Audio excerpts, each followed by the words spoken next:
बुलढाणा प्रकल्पातून मोटार पंपांनी उपसा, जिल्हाधिकाऱ्यांच्या आदेशाकडे दुर्लक्ष. बुलढाणा जिल्ह्यात भीषण पाणीटंचाईचे संकट गडद होत असताना यंत्रणेकडून होणारे दुर्लक्ष समोर आले आहे. जिल्ह्यातील एकूण जलसाठा अवघ्या 21% पोहोचला असून बहुतांश प्रकल्पांनी तळ गाठला आहे.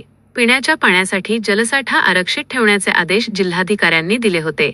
कुठल्याही प्रकल्पातून शेतीसाठी किंवा इतर कामासाठी पाणी उपसा करू नये असे स्पष्ट निर्देशही देण्यात आले होते. मात्र या आदेशांना पेन टाकळी प्रकल्प परिसरात अक्षरशः केराची टोपली दाखवली जात असल्याचे स्पष्ट झाले आहे. प्रकल्पात सध्या 33% जलसाठा शिल्लक असतानाही शेकडो मोटार पंपांच्या सहाय्याने मोठ्या प्रमाणात पाण्याचा उपसा सुरू असल्याचे उपरोक्त ठिकाणी असलेल्या मोटार पंपांमुळे दिसून आले आहे.